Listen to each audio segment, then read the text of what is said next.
রাত পোহালেই ভাইয়ের বিয়ে, আর ভাইকে নিয়ে লুকিয়ে লুকিয়ে সেই মেয়ের বাড়িতে হাজির হইলাম। কাউকে না জানিয়ে আমরা দুই ভাই বোন চলে আসলাম বিয়ের আগের দিন রাতে মেয়েকে দেখার জন্য। ব্যাপারটা একটু অন্যরকম হলেও বেশ মজার ছিল কাহিনীটা। রাতের বেলা দুই ভাই বোন চুপি চুপি দেখে গিয়ে তারপর বাবা মাকে যখন বললাম, পরের দিন সকালে তারা পুরো কাহিনী বলছি, তার আগে এক ঝলক দেখে নিন মেয়েকে দেখতে এসে কি কি প্রশ্ন করলো সবাই।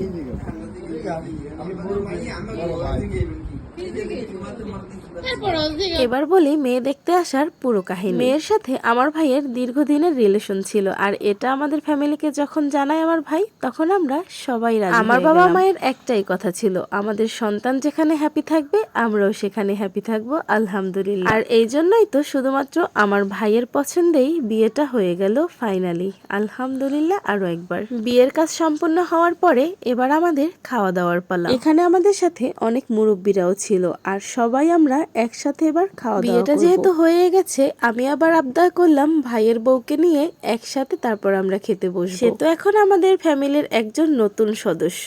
এইদিকে আমার ভাই প্রথমবার শ্বশুর বাড়িতে এসে কি লজ্জাটাই না পাচ্ছে। ওর পাশে যারা বসেছিল, ওর ফ্রেন্ড ছিল, আমার বড় ভাই ছিল, সবাই ওকে আরো লজ্জা দিচ্ছিল। নতুন জামাই বলে কথা, লজ্জা তো একটু পাবেই তাই না? জামাই লজ্জা পায় পাক, আমাদের খাবার আমরা খেয়ে নেই বাপু, সে নতুন জামাই, আমরা তো আর নতুন জামাই না, তো আমাদের খাবারটা কেন আমরা অযথা ঠান্ডা করতেছি। এক এক করে আমাদের নাস্তা সব খাওয়া শেষ, এবার আমাদের রাতের খাবার খাওয়ার পালা। আমরা যেহেতু রাতের বেলায় এসেছি, তাই রাতের খাবার না খাইয়ে আমাদেরকে নাকি ছাড়বে। তারা আগে থেকেই আমাদের জন্য অনেক আয়োজন করে রেখেছিল, তাই তাদের কথা না ফেলে আমরাও খেতে বসে পড়লাম। আর আমাদের সাথে নতুন বউকেও নিয়ে বসলাম।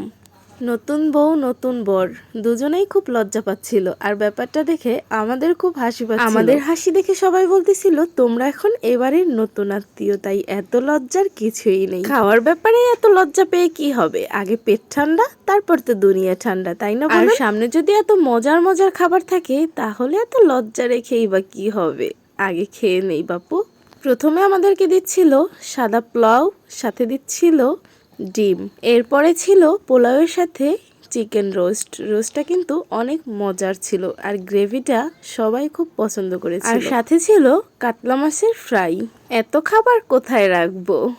এরপরে তো আরো ছিল এই যে গরুর মাংস ছিল। এত খাবার তো আমরা খেয়েই যাচ্ছি, আর এইদিকে নতুন বরের কাহিনী দেখুন, প্লেট ভর্তি সব খাবার নিয়ে বসেই আছে, শেষই করতে পারছে না। আর এইদিকে আমার প্লেটের অবস্থা। খাওয়া দাওয়ার পরে এর সাথে মিষ্টি ছিল আর ডেজার্ট আইটেমও ছিল। ডেজার্ট আইটেম কেউই নেয়নি, কারণ হচ্ছে পেটে তো জায়গা থাকতে হবে, তাই না বলুন? আজকে এই পর্যন্তই শেষ করছি। এটাই ছিল আজকের ব্লগ। পুরো ব্লগ দেখার জন্য অসংখ্য ধন্যবাদ। বিয়ের ব্লগ দেখতে হলে আমার পেজে চোখ রাখুন।